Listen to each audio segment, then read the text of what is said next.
صحیح. سرفراز صاحب اس دفعہ 30% سے زائد رین فال ایکسپیکٹڈ تھی کہ ہوگی، تو کن کن علاقوں میں وہ رین فال ہو گئی ہے as compare to the previous years, اور کن علاقوں میں آگے وہ 30% سے زیادہ بارش ہونے کے امکانات ہیں؟ دیکھیں جو امکان تو ظاہر ہے سیزن کے شروع میں جو بیسڈ آن جو اس طرح کی ہوتی ہے نا انیشیل کنڈیشن، جو وہ اس میں بحر الکاہل کے درجہ حرارت ہوتے ہیں، انڈین اوشن کے درجہ حرارت ہوتے ہیں، اور اسی طرح سے یوروپ اور ایشیا کی ملا کے یوریشین سنو فال، یہ جو کچھ انڈیکیٹرز ہوتے ہیں اس کی بنیاد پہ ایک پورے سیزن کی ایک طرح سے نا فورکاسٹ کی جاتی ہے. ابھی تک جو صورتحال چل رہی ہے وہ پنجاب میں ہی زیادہ بارشیں ہوئی ہیں، سندھ میں کم ہوئی ہیں معمول سے، ابھی تک بلوچستان میں معمول سے کم ہے، کے پی میں بھی جسٹ معمول کے قریب ہے، لیکن پنجاب میں زیادہ ہوئی ہیں. پنجاب میں کل تک کی جو فگرز تھی نا اس میں اوور آل پورے پاکستان کی ایوریج آپ کریں تو 9 سے 10% معمول سے ابھی تک زیادہ چل رہی ہیں، یعنی جولائی کے 15 دنوں میں. اور وہ پنجاب میں زیادہ ہونے کی بنیاد پر ہی پورے پاکستان کی ایوریج اوپر گئی ہے. تو دیکھیے ابھی تو تقریباً 2 ماہ باقی ہیں مانسون کے. اب آگے کی سچویشن یہی نظر آتی ہے کہ جولائی کے مقابلے میں اگست میں شاید ہمیں زیادہ ہیوی اسپیل دیکھنے کو ملے. بالکل صحیح ڈاکٹر صاحب، اور اس کے لیے تمام تر تیاریاں بھی مکمل ہیں. اب جو بارشیں جس طرح سے ایکسپیکٹڈ تھیں، جو پریڈکشن تھی جولائی مڈ تک، تو وہ بارشیں نہیں ہوئیں. اب اگست میں توقع ہے کہ زیادہ بارش ہوگی. اربن فلڈنگ کے حوالے سے، فلیش فلڈنگ کے حوالے سے، یا کلاؤڈ برسٹ کا ایک فنومینا بھی ایگزسٹ کرتا ہے، خاص طور پر اگر ہم پہاڑی علاقوں کی بات کریں، جیسے آپ نے گلگت بلتستان کا ذکر کیا یا پھر گلیات کا ذکر کیا. اگر ہم وادی کشمیر کی بات کریں تو وہاں پر بھی کلاؤڈ برسٹ ہو سکتا ہے. کچھ ایسے سسٹمز ڈیولپ نہیں ہوتے اس لو پریشر کی وجہ سے؟ دیکھیے فارچونیٹلی کلاؤڈ برسٹ تو ایسا جس طرح سے ابھی تک جو 15 دن گزرے ہیں اس میں نہیں ہوا. تو اسی طرح سے اربن فلڈنگ کا فنامنا آپ نے دیکھا لاہور، فیصل آباد اور جو گرد و نواح کے جو وہ ہیں وہاں پر علاقے، خاص کر لاہور میں زیادہ دیکھنے میں آیا کہ زیادہ بارش ہوئی ہے. اور باقی شہروں میں، اسلام آباد میں، پشاور میں اور دوسرے شہروں میں اس طرح کا بہت ہیوی اسپیل نہیں ہوا کہ جو اربن فلڈنگ کا باعث بنے. لیکن اس کو آپ رول آؤٹ نہیں کر سکتے کہ کوئی ہماری جیوگرافی یا ٹوپوگرافی ایسی ہے کہ کوئی ایک بھی ہیوی اسپیل آ گیا کسی وقت تو وہ اس طرح کی سچویشن کریٹ کر سکتا ہے. اب جو جیسے یہ اسپیل ہے اس میں تو اتنی کو بہت زیادہ بڑے پیمانے پر اربن فلڈنگ یا فلیش فلڈنگ کا بھی پہاڑی علاقوں میں ہو سکتا ہے اکا دکا جگہوں پہ کوئی، لیکن بڑے پیمانے پر خدشہ یا خطرہ نہیں ہے اس اسپیل کے نتیجے میں. لیکن اگلا اسپیل جو ہے جو جولائی کے آخری ہفتے میں متوقع ہوگا، ظاہر ہے اس میں دکھائی دیتا ہے کہ اس طرح کے ہیوی اسپیل کے نتیجے میں پھر ہو سکتی ہے کہیں کہیں فلیش فلڈنگ اور کہیں کہیں اربن فلڈنگ. صحیح. سرفراز صاحب آپ سے میں یہ بھی جاننا چاہوں گی کہ ہم جب ڈیزاسٹرز کے حوالے سے بات کرتے ہیں، مونسون ویدر کے حوالے سے بات کرتے ہیں، تو اس میں ایک اور فنومینا بھی ہے اور لینڈ سلائڈنگ، وہ بہت زیادہ کامن ہو جاتا ہے، خاص طور پہ جو ہمارے ناردرن ایریاز ہیں. یہاں پہ کون کون سے الرٹس جاری کیے گئے ہیں؟ لینڈ سلائڈنگ کے علاوہ ہم دیکھتے ہیں کہ ہمارے گلیشیئرز بھی پگھل رہے ہوتے ہیں، تو یہاں پہ فلڈنگ کے چانسز بھی زیادہ ہوتے ہیں. تو اس حوالے سے کیا رسک فیکٹرز پہ ناردرن ایریاز ہیں ابھی پاکستان کے؟ دیکھیے اس میں ظاہر ہے کہ جو کے پی کے شمالی علاقہ جاتے ہیں اس میں مالاکنڈ ڈویژن پورا ہی آ جاتا ہے. اس میں سوات اور دیو چترال سائڈ، اور پھر دوسری طرف ہزارہ ڈویژن اور کوہستان، اور پھر کشمیر میں خاص کر ان ایریاز میں اگر ہیوی فالز ہوتے ہیں بارش، یعنی کوئی 50-60 ملی میٹر، 80-100 ملی میٹر تھوڑے وقت میں پڑ جائے، تو کچھ خاص کر جو ولنریبل ایریاز ہوتے ہیں پہاڑی علاقے، تو وہ پھر لینڈ سلائڈنگ ہو سکتی ہے. لیکن میں نے آپ کو جیسے بتایا کہ اس اسپیل کے نتیجے میں کوئی اتنی اس طرح کی لینڈ سلائڈنگ کا بھی خدشہ نہیں ہے، اور بہت بڑے پیمانے پر فلیش فلڈنگ یا اربن فلڈنگ کا بھی خدشہ نہیں ہے. لیکن اگلا جو اسپیل ہوگا وہ تیز دکھائی دیتا ہے، وہ جولائی کے آخری ہفتے میں متوقع ہوگا ظاہر ہے. تو اس میں پھر امکان ہو سکتا ہے یہ جو خاص کر کاغان ناران سائڈ ہو گئی اور گلیات سائڈ ہو گئی ہزارہ ڈویژن میں، اور دوسری طرف مالاکنڈ کے پی کے جو علاقے ہیں سوات اور دوسرے ان علاقوں میں زیادہ امکان یا خدشہ رہتا ہے اس کا لینڈ سلائڈنگ کا. بالکل صحیح. ڈاکٹر صاحب اب موسم کے ساتھ ساتھ ہم تھوڑا سا آپ کے ڈپارٹمنٹ کی بات کر لیتے ہیں. بہت سارے ناظرین یہ جاننا چاہتے ہیں کہ محکمہ موسمیات پریڈکشن تو کرتا ہے، اور بعض اوقات بہت زبردست پریڈکشن ہوتی ہے، جس طرح سے بتایا گیا ہوتا ہے ایگزیکٹلی ویسے ہی موسم تبدیل بھی ہو رہا ہوتا ہے. گیجٹس کتنے اپڈیٹڈ ہیں، ہمارا سسٹم کتنا زبردست ہے موسم کی پریڈکشن کرنے کے حوالے سے، الرٹس جاری کرنے کے حوالے سے؟ دیکھیں اس میں اصل میں تھوڑا سا مسکنسیپشن یہ ہو جاتا ہے. ایک ہوتی ہے جو آپ کی لانگ رینج فورکاسٹ ہے نا، جیسے سیزنل فورکاسٹ ہے، 3 مہینے کی فورکاسٹ یا فورکاسٹ تو اسے نہیں، اسے آؤٹ لک کہنا چاہیے. وہ جب آپ کرتے ہیں تو وہ ظاہر ہے based on certain initial conditions آپ کرتے ہیں. جس وقت جون میں آپ نے فور کاسٹ کی کہ جولائی سے لے کے سپٹمبر تک ایسا ویدر رہے گا, تو اس کا مطلب ہے کہ that was based on July's initial condition. جون میں جب ٹیمپریچر اسپیسیفکیشن کے یہ تھے اور انڈین اوشن کے یہ ٹیمپریچر تھے, اور دوسرے جو فیکٹرز ہوتے ہیں, بہت سارے فیکٹرز ہوتے ہیں جو کنٹریبیوٹنگ فیکٹرز ہوتے ہیں ہمارے مانسون کی. ایک اور فیکٹر ہوتا ہے جو ٹیکنیکل ٹرم ہے مڈن جولین آسیلیشن, یعنی جو وہ ایک west to east clouds plus ان کے موو کرتے ہوئے آتے ہیں. جب انڈین اوشن پر وہ سسٹم, وہ لو پریشر ہی کہہ لیں اس کو آپ, انڈین اوشن پر موجود ہوتا ہے تو ہمارے یہاں بارشیں زیادہ ہوتی ہیں. تو وہ اگر دائیں بائیں ہو, یعنی ادھر افریقہ کی طرف ہو یا پھر ایسٹرن ادھر پیسفک کی طرف چلا جائے, تو وہ بھی پھر کم بارشیں ہوتی ہیں. تو یہ جو فیکٹرز ہیں نا, یہ بیسکلی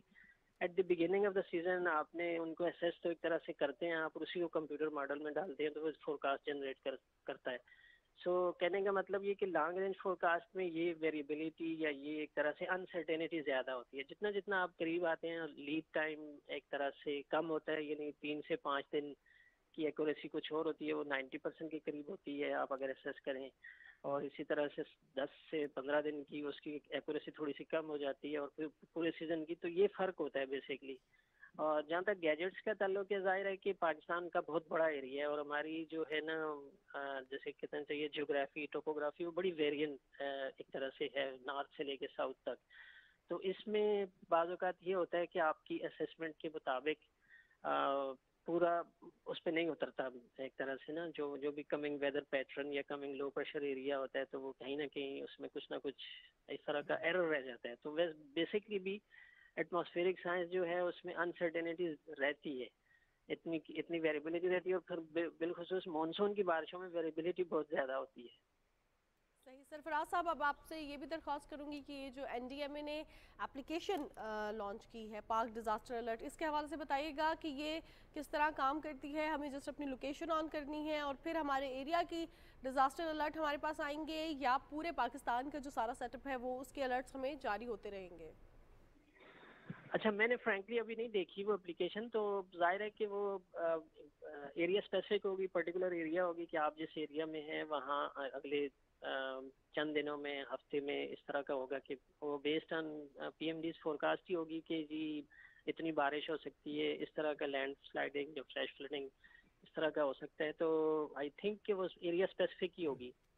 صحیح. بہت شکریہ سردار سرفراز صاحب, آپ کی قیمتی وقت کا. ہمارے ساتھ چیف میٹرولوجسٹ ڈاکٹر سردار سرفراز صاحب موجود تھے. اور اب بات کرتے ہیں کچھ پوری دنیا میں جو حالات پیدا ہو رہے ہیں اس حوالے سے, اور ہم دیکھ رہے ہیں کہ جہاں پہ بہت سے ممالک میں ڈیبیٹس جاری ہیں پریزیڈنشل الیکشنز کی, وہاں پہ کچھ جگہیں ایسی ہیں جہاں پہ الیکشنز ہو گئے ہیں اور وزیر اعظم جو ہے منتخب ہو گئے ہیں. ہم بات کر رہے ہیں جو نیپال کی, اور نیپال کے KP شرما جو ہے انہوں نے 4تھی مرتبہ وزیر اعظم کے عہدے کا حلف اٹھا لیا ہے. KP شرما کی کمیونسٹ پارٹی کے دائیں بازو کی نیپالی کانگریس کے ساتھ مخلوط حکومت تشکیل دی ہے, اور وزیر اعظم شہباز شریف نے بھی ان کو 4تھی مرتبہ نیپال کے وزیر اعظم کی حیثیت سے حلف اٹھانے پر مبارکباد دی ہے. جی, اگر ہم نیپال کی بات کریں تو نیپال میں جمہوری نظام کے حوالے سے جو سسٹم موجود ہے وہاں پر مخلوط حکومت ابھی بھی قائم ہے, اور اس سے قبل بھی مخلوط حکومت تھی, اور اس مخلوط حکومت کے جو سربراہ تھے, سابق حکومت کے سربراہ پشپا کمل دہل, پارلیمنٹ میں اعتماد کا ووٹ حاصل نہیں کر سکے تھے. وزیر اعظم محمد شہباز شریف نے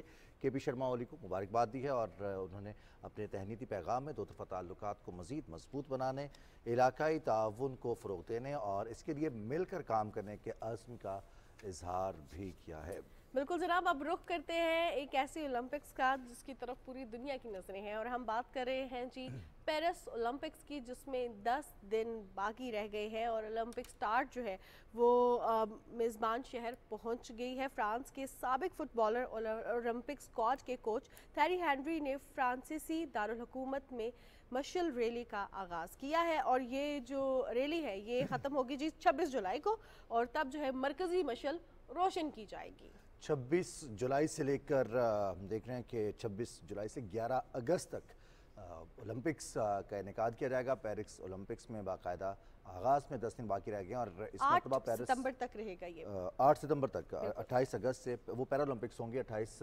اگست سے 8 ستمبر تک, جبکہ اولمپکس کا جو مین ایونٹ ہے وہ 11 اگست تک رہے گا 26 جولائی تک. اچھا, اس مرتبہ پیرس اولمپکس کی بات کریں تو جو ہر